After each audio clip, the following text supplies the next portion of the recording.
Hello and welcome to the automation land. This is Hamim Alam. So in the previous video, we have learned what array is. And in this video, we're going to talk about if-else statement. So I'm going to create a class.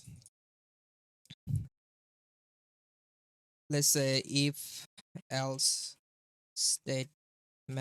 All right. And then in the class, what I'm going to do is I'm going to create a main method. And then I'm going to create, write if.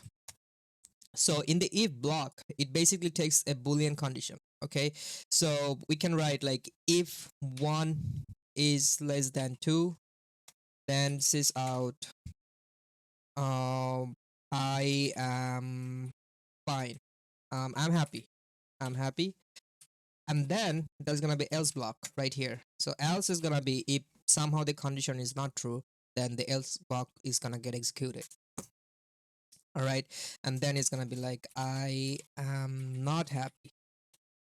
All right, and if I execute this code, then I should get I'm happy. Okay, because this condition is true, because 1 is less than 2. All right, so if somehow the condition is not true, then probably like let's do 3 is not less than 2, 3 is like greater than 2, right?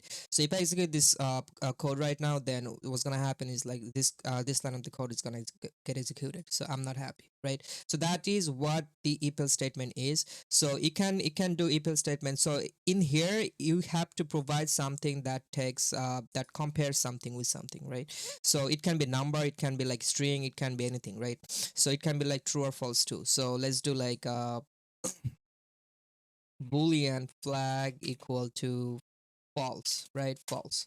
So what I'm gonna do, I'm gonna just put the flag over here. Okay, so that time, so then what's gonna happen is like so by default the condition, so the flag value is false, right?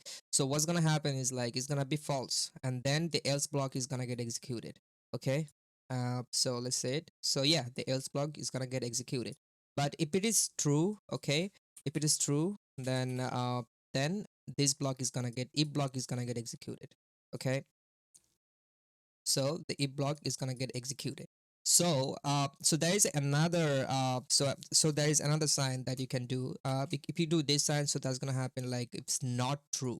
So if not true means like this is gonna be false. Okay, and then this block is gonna get executed. Not happy. Okay, so let's say we have a string, so we want to compare the string with something. So name equal to, let's say, Hamim, right? And then we have to compare the string with something else, with another string. So what you can do is like we can do name dot equal, okay, and then we can do another one, Hamim. So that's gonna, so what's gonna happen is like it's gonna take the name as a condition, and it's gonna compare with this given string over here. So what's gonna happen is like this block, if it matches with this given string, so this block is gonna get executed. If it doesn't match, then the else block is gonna get executed. Okay, so if I run this code right now, so yeah, I'm happy. So this block gets executed. If you're missing one thing right here, so that means what happens, like this block is gonna get executed. And then if you even mix like the uppercase or lowercase, whatever that is right there, still this is not gonna match with this, because this h and this h is not same. They're different. Okay, so the else block is gonna get executed.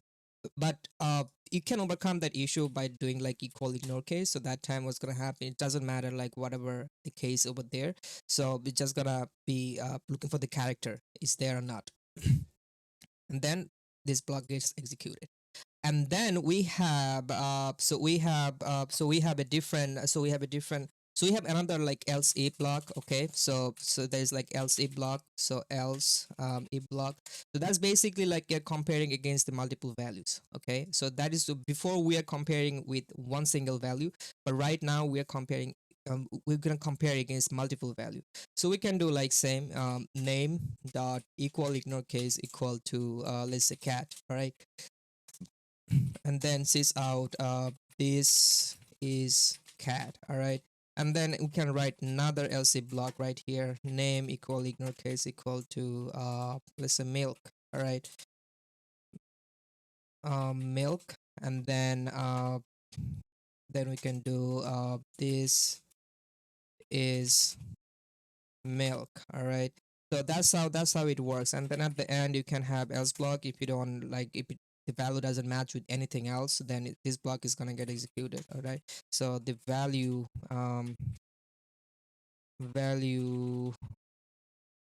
does not match. All right, so that block is gonna get executed. So first what's gonna do is like it's gonna take the name as a argument right here, and then it will match, it will compare with this particular string with the given string. All right here, a meme, milk, cat, whatever, right? And if it matches with any of this block, else a block, then those block will get executed. For now, the first block will get executed. So if I run this, so I'm happy, right? And then if I change this name to cat, all right, and then this block is gonna get executed. Okay, so if I run this, then this is a cat, this block is gets executed. And if it's be like milk, all right, then this block will get executed. Okay, so this is milk. And if the value doesn't match with any of this given value, all right, and then let's say none, all right, so then else block is gonna get executed. Value does not match. All right, so yeah, so this is what you're gonna be like this is how you're gonna be writing if else statement and else if statement, like if you want to. And if you have like so we're gonna be doing some code with the Selenium and everything, and then we have to open multiple browsers.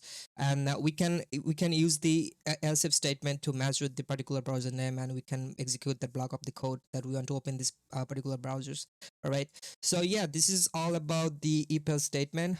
In the next video, we're gonna talk about switch statement, and stay tuned. And if you're new to the channel, please subscribe my channel. Thank you.